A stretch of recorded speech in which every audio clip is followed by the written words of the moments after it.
You know that feeling, right? That nagging sense that your job just isn't it anymore? It's not about having a bad day. It's this deeper, persistent feeling of being stuck. Well, in this explainer, we're going to dive right into that and figure out what it really means to be professionally unfulfilled. Yeah, sometimes one word just says it all. Unfulfilled.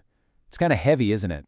So let's unpack the ideas on this card, because understanding this feeling is the first step to figuring out what's really keeping you stuck. Okay, first things first, let's get this straight. Feeling this way is not some kind of personal failure. Not at all. Think of it more like a signal. It's your brain, your gut, whatever, telling you, hey, there's a major disconnect here between what you're doing all day and what you actually need to feel alive. I mean, really think about it.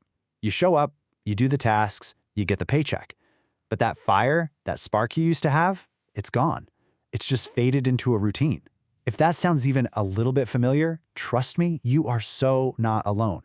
So if we know we're unhappy, what gives? Why is it so darn hard to just leave? Well, one of the biggest reasons is something we can call an emotional anchor. It's this invisible, super powerful force that ties you to your job, especially when our work culture constantly tells us our job title is our identity. And this, right here, is the absolute crux of it. Your logical brain might be screaming at you, "Get out! It's time to go!" But your heart, your emotions, they're digging in their heels. And that attachment is so powerful precisely because it's not logical. It's all about feelings and comfort and who you think you are. This slide just lays out that internal tug-of-war perfectly.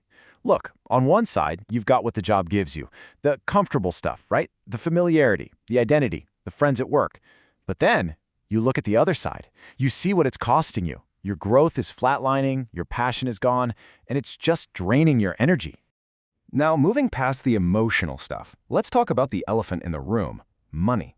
The income dilemma is a very, very real fear, and it's completely valid. It can feel totally paralyzing. And this just hits home for so many people. It is a classic catch-22. You're not happy with what you're making, which just adds to the misery, but the thought of leaving that steady paycheck for the unknown, that can be a whole lot scarier. And that fear just keeps that cycle of unfulfillment spinning. This is really the question, isn't it? It's the constant negotiation you're having with yourself. And a lot of the time, we choose the devil we know. We choose the unhappiness we can manage today over the scary, undefined risks of trying something new tomorrow. Okay, so we've got the emotional anchor, we've got the financial fear. What now? Well, the source material here doesn't have a magic bullet solution, but it does offer something way more powerful, an invitation to just start looking inward.